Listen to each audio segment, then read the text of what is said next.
দাদা, এই গাড়িটা কি আপনার? না ম্যাডাম, এই গাড়িটা আমার না। তাহলে কি তোর বাবার গাড়ি? নাম এখান থেকে। এটা কি ধরনের অসভ্যতামি? আপনি আমাকে এভাবে ধাক্কা মারলেন কেন? আমরা অসভ্যতামি করছি?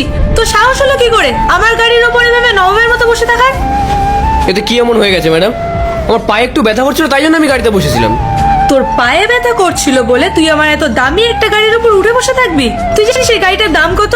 তোর ফ্যামিলির কেউ কোনোদিন চোখে দেখেছে এত দামি গাড়ি? দেখুন, আপনি আমার ব্যাপারে কিছু না জেনে আমাকে এইভাবে অপমান করতে পারেন না। একে তো আমাদের গাড়ির উপর বসেছিলি, তারপর মুখে মুখে তর্ক করছিস। পায়েল, এই দেখ তোর গাড়িতে একটা বড় দাগ পড়ে গেছে।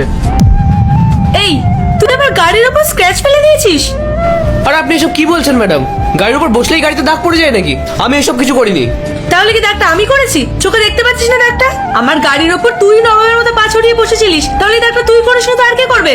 আমার গাড়িটা একদম রাস্তার সাইডে পার্ক করা ছিল, অন্য কোনো গাড়ি এসে তো ধাক্কা মারবেই না। দেখুন, এই দাগটা আগে থেকেই ছিল। এই দেখ, আমাকে বেশি জ্ঞান দিতে আসবি না, আমি নিজের চোখে সবটা দেখতে পাচ্ছি। আর আকাশ তো ঠিকই বলেছে, এই দাগটা তুই করেছিস। আপনাদের ভুল হচ্ছে, এটা আমি করিনি। আর তাছাড়া আপনাদের ভালোর জন্যই আমি এখানে দাঁড়িয়ে আছি। এই একদম ফালতু অজুহাত বন্ধ কর।